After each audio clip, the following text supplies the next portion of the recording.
সুপ্রিয় দর্শক, আপনাদের সবাইকে স্বাগত জানাচ্ছি লোকাল পলিটিক্সে। আপনাদের সাথে আছে আমি মাহবুব জুয়েল। আমার সাথে আছেন একজন অতিথি, ওনার নাম গাজী মোহাম্মদ বেলাল হোসেন। উনি সাবেক সভাপতি জাতীয়তাবাদী ছাত্রদল মোজাহারউদ্দিন বিশ্বাস কলেজ শাখা কলাপাড়া পটুয়াখালী, এবং উনি একই সাথে ঢাকাস্থ কলাপাড়া জাতীয়তাবাদী ফোরামের একজন সিনিয়র সদস্য হিসেবে যুক্ত আছেন। আপনারা জানেন আমাদের এই অনুষ্ঠানে আমরা স্থানীয় রাজনীতির নানান দিক নিয়ে কথা বলি, সেই হিসেবে আমরা গাজী মোহাম্মদ বেলাল সাহেবকে স্বাগত জানাচ্ছি। বেলাল সাহেব, আপনাকে স্বাগত জানাচ্ছি এশিয়ান স্টুডিওতে।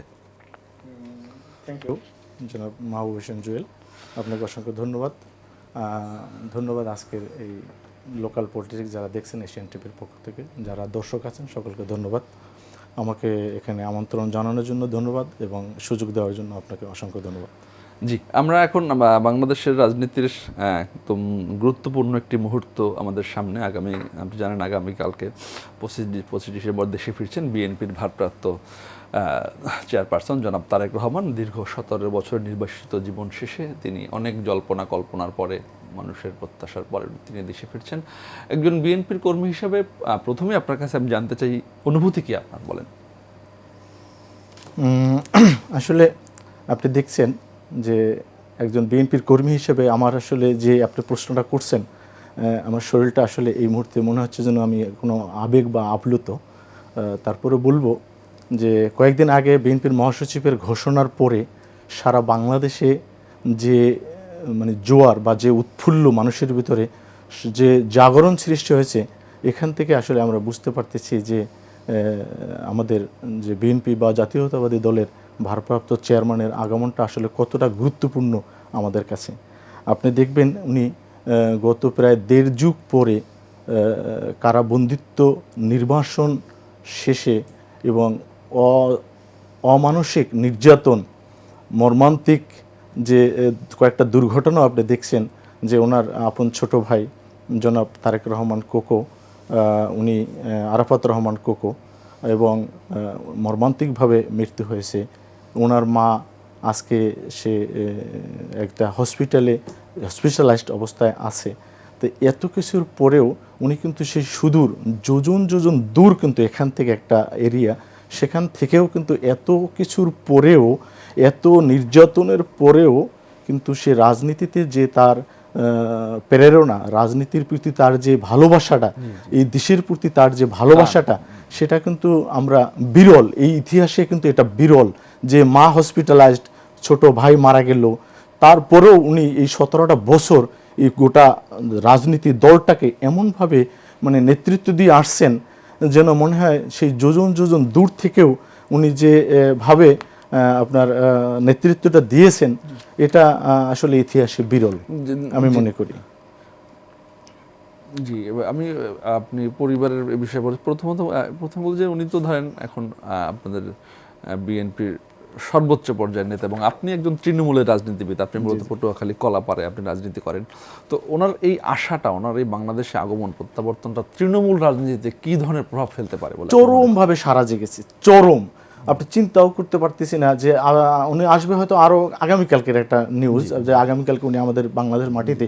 আমার মনে হয় যদি আমি সাহিত্যের ভাষায় বলি, এদেশের মাটি, বাতাস, আকাশ, পানি, প্রত্যেকটা জিনিস, প্রত্যেকটা মানুষ তৃণমূল পর্যায় পর্যন্ত অপেক্ষমান যে কখন উনি আমার এই মাটিতে দাঁড়াবে, কখন এই মাটিতে টাচ করবে।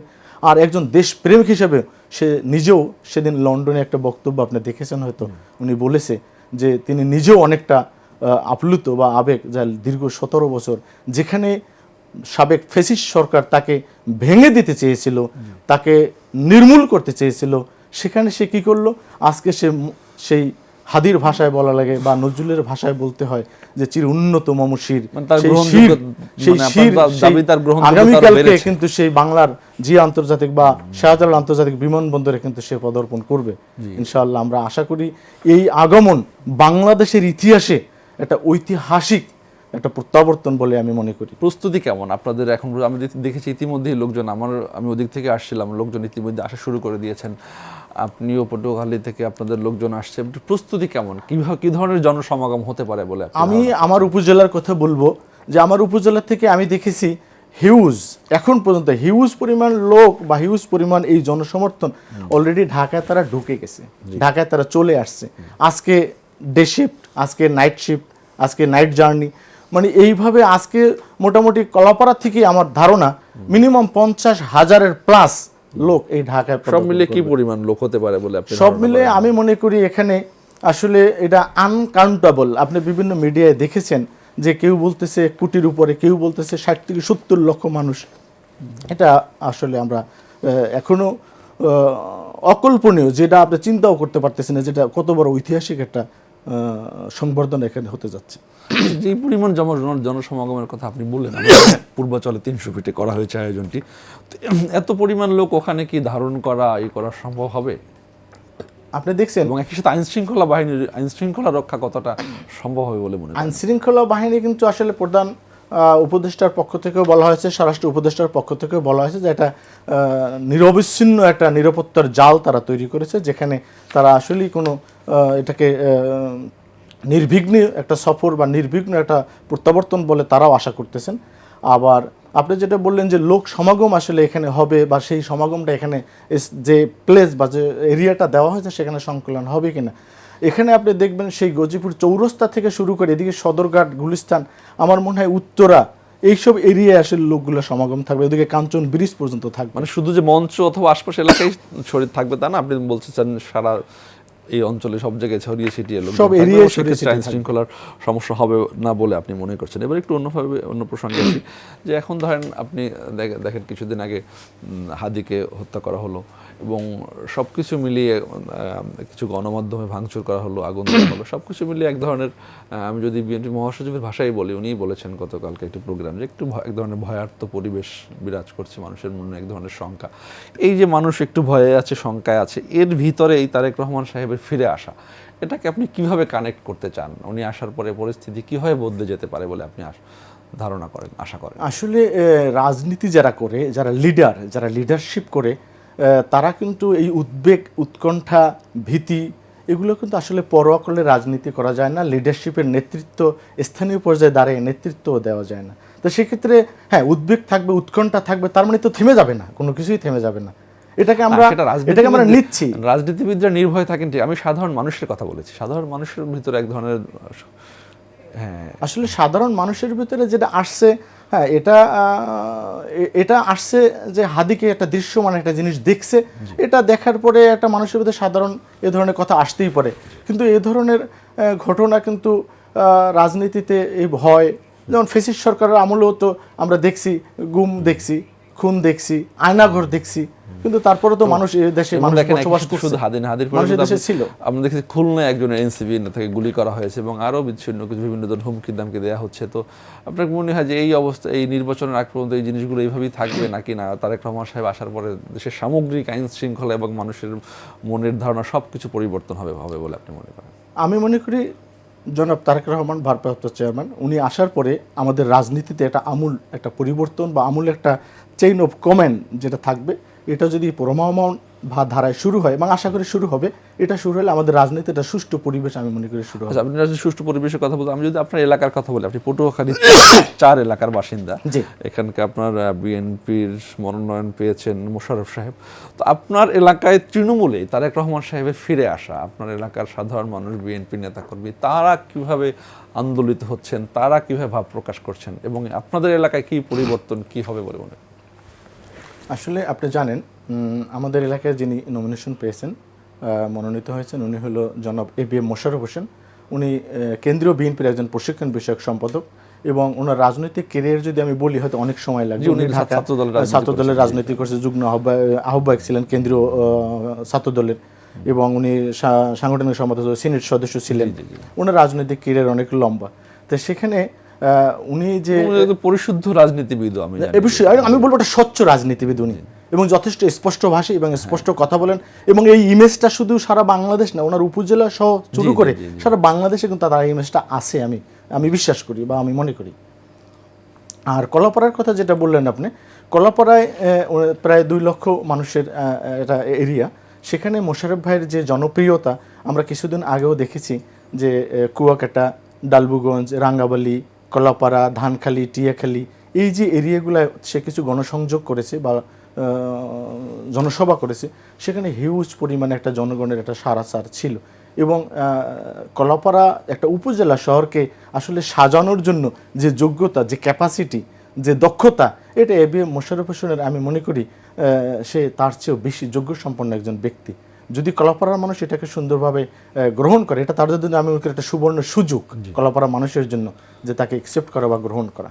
আপনি বললেন খুবই যোগ্য প্রার্থী। আপনি এই যদি বলি প্রতিদ্বন্দ্বী প্রার্থী যারা আছেন, ও মানে ভোটাররা মোশাররফ সাহেবকে কেন ভোট দেবে? উনি মানে এলাকার জন্য কি করেছেন এবং কি করতে চান, ওনার ভিশন কি? উনি আসলে আপনি দেখবেন কলাপাড়ায় কিন্তু মোশাররফ ভাই 2001 থেকে যে 5 সন যখন বিএনপি ক্ষমতায় ছিল 2001 থেকে 5, তখনও কিন্তু দেশনেত্রী বেগম খালেদা জিয়ার একটা সফর ছিল কলাপাড়া মোজারউদ্দিন বিশ্বাস কলেজ মাঠে। আপনি ওখানে কিন্তু একটা কমিটমেন্ট ছিল আমাদের ম্যাডামের, দেশনেত্রী বেগম খালেদা জিয়ার, যে এই মোশাররফ আপনাদের মোশাররফ, আচ্ছা আচ্ছা আচ্ছা, আমি মোশাররফকে দিয়ে গেলাম, আপনারা মোশাররফকে পার্লামেন্টে পাঠান, সংসদে পাঠান, আমি আপনার সাথে আছি। তা আজকে এই যে কমিটমেন্ট, একজন প্রধানমন্ত্রীর কমিটমেন্ট, তৎকালীন প্রধানমন্ত্রী, সাবেক প্রধানমন্ত্রী, তাহলে এই প্রধানমন্ত্রীর কমিটমেন্টটাও যদি কলাপাড়ার মানুষ কাউন্ট করে, গুরুত্ব দেয়, তাহলে আমি মনে করি এই কলাপাড়ার উন্নয়ন আগে যে বিগত যে সরকারের আমলে যেটা হয়েছে তার চেয়ে বেশি হবে, এটা আমার বিশ্বাস এবং ধারণা, এবং আমি বিশ্বাস করি। ওনার মানে জনমানুষের সাথে ওনার সম্পৃক্ততা, ওনার ওঠা বসা, এটা কেমন? উনি জনমানুষের সাথে যদি তৃণমূল পর্যায় পর্যন্ত আপনি যদি ওনাকে নক করা হয় যে মোশাররফ ভাই ডালবুগঞ্জ ইউনিয়নের 8 নং ওয়ার্ডের একজন নেত্রীর নাম বলেন, উনি ওখানে ওয়ার্ড কমিটি পর্যন্ত তার সাথে তার সম্পর্ক, এই পরিমাণ তার সম্পৃক্ততা রাজনীতির একদম তৃণমূল পর্যায়ের লোকজনের সাথে। অতএব আমি মনে করি না যে সে ঢাকা থাকে বা ওখানে রাজনীতি করে, এরকম কোনো এখানে কোনো ইফেক্ট আমি এটাকে। আচ্ছা, আমরা একটু এবার তৃণমূল থেকে জাতীয় রাজনীতিতে আসি। এখন দেখুন জাতীয় রাজনীতি নির্বাচন খুবই সামনে। আপনাদের দল বাংলাদেশ জাতীয়বাদী দল এই মুহূর্তে দেশের অন্যতম বৃহৎ দল বিএনপি মনোনয়ন দিয়েছে, জোটদের সাথে শরিক হচ্ছে আরেকটি শক্তিশালী রাজনৈতিক দল জামাত, তারা ইসলামিক দলগুলোর সাথে মোর্চা, একদম নানান ভোটের সমীকরণ, ভোটেরই কাজ করছে। কখনো দেখছে আলোচনায় বিএনপি এগিয়ে থাকে, কখনো জামাতকে মানুষই করে। তো এই যে ভোটের সমীকরণ, এই ভোটের সমীকরণ তারেক রহমান সাহেব ফিরে আসার পরে এই ভোটের সমীকরণে কি প্রভাব ফেলতে পারে বলে আপনি মনে করেন? ভোটের সমীকরণ কীভাবে পরিবর্তন হতে পারে অথবা বিএনপির পক্ষে যেতে পারে বলে আপনি মনে করেন? আসলে বৃহৎ রাজনৈতিক দল বলতে কিন্তু বিএনপিকে আপনি বলতে হবে। বাংলাদেশের ভিতরে একটা বৃহৎ রাজনৈতিক দল, যেমন লাস্ট যে 17টা বা 15টা বছর যে ফ্যাসিস্ট সরকারের যে যতগুলো আন্দোলন প্রকট আকার ধারণ করেছে, প্রখর আকার ধারণ করেছে, এবং চলমান যে প্রোগ্রামগুলো ছিল সেগুলো কিন্তু একমাত্র বিএনপি জাতীয়তাবাদী দলের পক্ষ থেকেই ছিল। প্রতি মাসে হোক, বছর হোক, 6 মাস অন্তর হোক, এই প্রোগ্রামগুলো কিন্তু জাতীয়তাবাদী দলের পক্ষ থেকেই ছিল। তো সেক্ষেত্রে এদেশের 18 থেকে 20 কোটি মানুষের যে চিন্তা চেতনা, এটা আমার ধারণা বা আমার বিশ্বাস যে তারা বিএনপি যদি বাংলাদেশের রাজনীতির মাধ্যমে এই দেশের সরকার কোনো পরিবর্তন, সরকারের কোনো উন্নয়ন করতে চায়, আসলে এটা বিএনপির বাইরে চিন্তা করাটা আসলে আমি মনে করি না যে এর বাইরে আসলে কোনো দল যে এই ধরনের দলকে ওভারটেক করে, যে অন্য একটা দল, অন্য একটা সমীকরণ। রাজনীতিতে বিভিন্ন ধরনের পরিক্রমা থাকতে পারে, বিভিন্ন আলোচনা থাকতে পারে, কিন্তু আপনি দেখবেন মানুষের পালস একটা কথা আছে, পালস বলতে একটা কথা আছে। মানুষ মুখে অনেক কথা বলবে, কিন্তু তাকে পালস ধরে দেখবেন ওর ভিতরে কিন্তু জাতীয়তাবাদী দল বলে। 18 কোটি 20 কোটি মানুষের ভিতরে আমি বলবো মোর দ্যান 40 থেকে 50% মানুষ বা পিপল পালস ধরলে বোঝা যায় যে আসলে বিএনপির লোক, বিএনপি মনা লোক, জাতীয়তাবাদী দলের লোক, জাতীয়তাবাদকে ভালোবাসে, কিন্তু হয়তো বিভিন্ন পরিস্থিতির কারণে অনেক সময় অনেক কথা মানুষ বলে, কিন্তু ওর পালস ধরলে বোঝা যায় আসলে জাতীয়তাবাদী দল। এই দাবি করছেন, কিন্তু বিগত সময়ে তো আমরা ওভাবে হয়তো দেখা যায় না, এই করা যায় না। হ্যাঁ, তো এখন সেক্ষেত্রে জনগণের সাথে বিএনপির গণসম্পৃক্ততা, ভোটারদের বিএনপির দিকে আকৃষ্ট করার ক্ষেত্রে তারেক রহমান সাহেবের এই ফিরে আসা কিভাবে কাজ করবে, কিভাবে প্রভাব ফেলে বলে আপনি মনে করেন? মানুষকে বিএনপির পক্ষে, বিএনপির পতাকা তলে আনার জন্য ওনার কী ধরনের কর্মসূচি থাকতে পারে বলে? আসলে আপনি তারেক রহমান সম্পর্কে আমার বলতে গেলে আমার খুব হয় যে উনি এত বড় মাপের, এত বড় মনের একজন লিডার, এত ভালোবাসা তার দেশের প্রতি, যেটার কিন্তু নিদর্শন আমরা কিন্তু প্রতিটা পদে পদে পদে পদে, এত নির্যাতন, এত অসুস্থতা, যে ব্যক্তি তার মাথা তুলে দাঁড়াতে পারেনি, কোমর তুলে দাঁড়াতে পারেনি, পা তুলে দাঁড়াতে পারেনি, মায়ের কোলে মাথা রাখতে পারেনি, সেই ব্যক্তিও সেই লাস্ট 17টা বছর তৃণমূল পর্যায়ে রাজনীতির সাথে যোগাযোগ রেখেই কিন্তু এই পুরো সংগঠনটাকে একটা এটাকে কি বলে, চাঙ্গা, যেটাকে রাজনীতির ভাষায় বলে চাঙ্গা রেখেছেন এবং সাংগঠনিকভাবে একে সুসংগঠিত করেছেন। তার রাজনীতিতে আসা কিন্তু 1989 থেকে সদস্যপদ বিএনপির, 1991-তে মা প্রধানমন্ত্রী বেগম খালেদা জিয়া, তার পাশে থেকেই কিন্তু উনি রাজনীতিতে আসলে উনি শিখছেন। রাজনৈতিক পরিবারই ওনার বেড়ে হ্যাঁ, এবং উনি কিন্তু 2001 সালের যে বিএনপির যে বিজয়, যে মানে হিউজ পরিমাণ আসনের মাধ্যমে যে বিজয়টা, এটা কিন্তু তারেক রহমানেরই একটা অবদান ছিল। এবং মানুষ বলতো যে তারেক রহমানের ভিতরে শহীদ প্রেসিডেন্ট জিয়াউর রহমানের প্রতিচ্ছবি দেখা যায়। জি, না ঠিক আছে, আপনি তারেক রহমান সাহেব পুরোপুরি রাজনৈতিক পরিবার বেড়ে উঠেছেন এবং তার ধ্যান ধারণা বাংলাদেশকে ঘিরে আপনার দাবি অনুযায়ী ঠিক আছে। কিন্তু ধরেন আমরা যদি সেই বিগত বিএনপি শাসন আমল দেখি, তখন ধরেন আপনার ওনার কিছু শেষ দিকে এসে কিছু কাজকর্ম নিয়ে কিছু সমালোচনা তৈরি হয়েছে, তৈরি হয়েছে এবং আমি মনে করি দীর্ঘ 17 বছর উনি যেই দেশে ছিলেন, ব্রিটেনে, ব্রিটেন হচ্ছে পৃথিবীর অন্যতম গণতন্ত্র, মুক্ত গণতন্ত্র চর্চার একটি দেশ। তো উনি এরকম একটি দেশে থেকেছেন এবং আমরা তো মানে সবাই ধরেন অতীত থেকে শিক্ষা নেয় এবং অতীতে যেই ভুল ত্রুটি সেগুলো মাথায় নিয়ে এবং এত বড় জায়গায় উনি থেকেছেন। এই প্রভাব যদি বিএনপি, যেহেতু বিএনপি অন্যতম বড় রাজনৈতিক দল, জাতীয় নির্বাচন সামনে, বিএনপির ক্ষমতায় আসার অনেক সম্ভাবনা রয়েছে। যদি সেক্ষেত্রে বিএনপি ক্ষমতায় আসে, তো পরিবর্তিত তারেক রহমানের নেতৃত্ব কেমন হবে? আমি মনে করি অবশ্যই ভালো হবে। কারণ আপনি দেখেছেন তার যে রাজনৈতিক যে বক্তব্যগুলো, রিসেন্ট যে বক্তব্যগুলো, সেগুলো কিন্তু আপনি যেটার উদাহরণ দিলেন যে 2001 থেকে 5-এর যে কিছু আলোচনা এখানে আছে, কিন্তু সেখান থেকে সেই বক্তব্য থেকে আজকের যে বক্তব্য, আজকের যে তারেক রহমান, আজকের যে ভারপ্রাপ্ত চেয়ারম্যান, সেটার মধ্যে কিন্তু আমি না শুধু সারা বাংলার মানুষ একটা আমূল পরিবর্তন এখানে কিন্তু দেখতে পাচ্ছে। এবং এই দেখার বদৌলতে বা এই দেখার কারণেই কিন্তু আজকের এই তার প্রত্যাবর্তন কিন্তু ঐতিহাসিক রূপ ধারণ করতেছে, এটা আমার ধারণা। জি জি জি।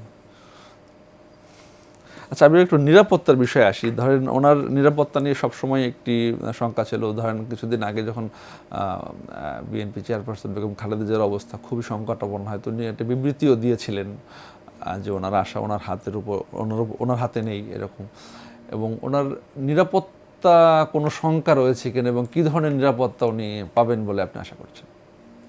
নিরাপত্তার ব্যাপারে আসলে আমাদের যে স্বরাষ্ট্র উপদেষ্টা, উনি কিন্তু আগেই বলে দিয়েছেন যে আমরা এখানে কেউ যদি নিরাপত্তা চায় আমরা তাকে 100% নিরাপত্তা দেব। তো সেক্ষেত্রে উনি একজন বৃহৎ রাজনৈতিক একটা জাতীয়তাবাদী দলের ভারপ্রাপ্ত চেয়ারম্যান। এখানে স্পষ্টই লাউডলি বলা আছে যে তার নিরবচ্ছিন্ন বা একটা নিশ্ছিদ্র নিরাপত্তা কিন্তু তারা কনফার্ম করেছে, স্বরাষ্ট্র উপদেষ্টা বা বর্তমান যে ইন্টারিয়াম যে গভর্নমেন্ট, সেখান থেকে বলা হয়েছে।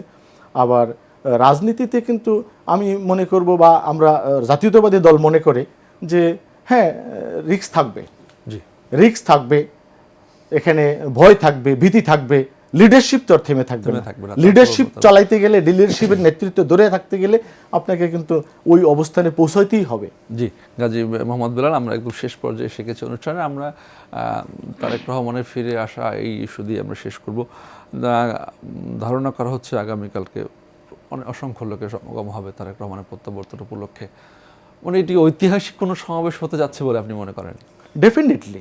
ডেফিনেটলি আপনি আমি চিন্তাও করতে পারি না যে এখানে কি পরিমাণ মানুষ, কি পরিমাণ জনসমর্থন, কি পরিমাণ জাতীয়তাবাদী দলের যে একটা ইমেজ এখানে তৈরি হবে। এটা আগামী 50 বছরও এই ধরনের ইতিহাস তৈরি হবে কিনা এটা আমার জানা নেই। বিগত 50 বছরে হয়েছে কিনা এই ধরনের ঐতিহাসিক একটা গণসংবর্ধনা বা গণজোয়ার সারা বাংলার মানুষ দেখবে বলে আমি বিশ্বাস করি।